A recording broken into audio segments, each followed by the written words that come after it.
Nasdem geram dengan ucapan Golkar, Airlangga kali yang menahan diri mendukung Anies Baswedan. Mati tapi Nasdem menahan diri.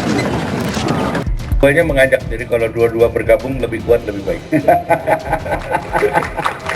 Dalam politik tidak ada yang tidak bisa dibicarakan. Soal takdir kan di tangan Tuhan. Jadi kita nggak tahu, karena itu ya Pak Prabowo tahu persis, bahkan memberi dukungan untuk berkomunikasi dengan. Kalaupun misalnya katakanlah akhirnya Nasdem gagal mencalonkan Anies bukan karena faktor kuatnya tanda kutip ya serangan dari luar, tapi juga masalah di internal. Masalah internal itu apa? Itu tadi siapa yang akan danai kegiatan ini? Karena ini bukan dana kecil, dana besar. Dan kalau kita dengar dahulu misalnya pengakuan dari Bung Sandiaga bisa mencapai 1 T. Siapa yang misalnya ini? Jadi ada faktor eksternalnya. Eksternal itu apa? Setidaknya ada 2. Stagnasi elektabilitas Anies Baswedan atau efek dari pencalonan itu tidak ke Nasdem tapi ke PKS ya kan, maupun ke Partai Demokrat. Anies tidak akan nyapres tahun depan. Ini saya bilang begitu. Dan ini saya jadikan taruhan dengan teman saya ini, bahwa Anies tidak akan nyapres tahun depan. Sesaat teman saya ini heran, kok saya ngajak taruhannya nekat banget.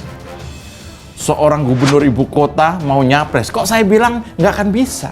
Perhitungannya dari mana katanya begitu. Dan kalau saya mau taruhannya apa? Dia nanya. Saya bilang ke kawan saya, kalau Anies bisa nyapres, apalagi menang, saya bakal traktir kawan saya ini suatu hal yang dia impi-impikan selama ini, yaitu liburan ke Jogja atau wisata ke Jogja. Sebentar, saya batuk. Bukan karena saya punya uang, bukan. Tapi karena memang keluarga saya tinggal di Jogja, maksudnya gitu.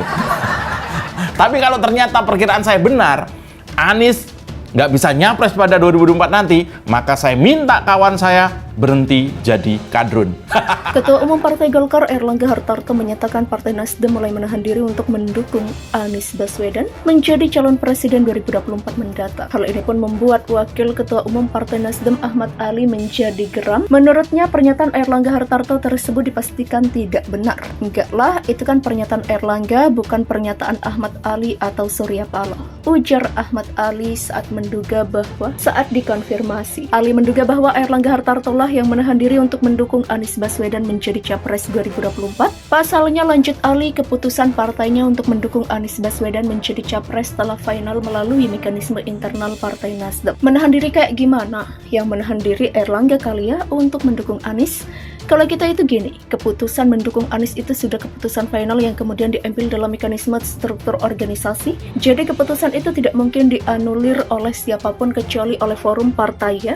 Demikian jelas Ali. Lebih lanjut, Ali menambahkan bahwa pernyataan Airlangga Hartarto diduga hanya bertujuan untuk membuat pendukung Anies Baswedan menjadi galau. Sebaliknya, Ali menegaskan bahwa Airlangga Hartarto tidak berhak membuat pernyataan lantaran bukan yang bertanggung jawab dalam pemenangan Anies Baswedan. Apa urusan Airlangga bikin pernyataan itu kan hanya menurut saya sih hanya upaya untuk membuat pendukung Anies menjadi galau. Tapi saya sebagai orang diminta ketua umum dan ditunjuk bertanggung jawab terhadap pemenangan Anies di Nasdem, bahwa hari ini Nasdem on track dalam posisi mendukung dan memenangkan Anies. Demikian jelasnya. Diberitakan sebelumnya, Ketua Umum Partai Golkar Airlangga Hartarto mengungkapkan Partai Keadilan Sejahtera bakal deklarasi Anies Baswedan menjadi calon presiden pada 24 Februari 2024 mendatang. Hal tersebut diungkapkan Airlangga Hartarto saat bertemu dengan Ketua Umum PKB Muhaimin Iskandar alias Caimin di kawasan Istora Senayan, Jakarta pada Jumat 10 Februari. Airlangga menjelaskan PKS bakal deklarasi Anies Baswedan menjadi Capres 2024 bersama Partai Demokrat dan Nasdem yang tergabung dalam koalisi perubahan. Namun begitu, kata Airlangga, dia tak menampik bahwa Partai Nasdem kini mulai menahan diri terkait pencapresan Anies Baswedan di Pilpres 2024 mendatang.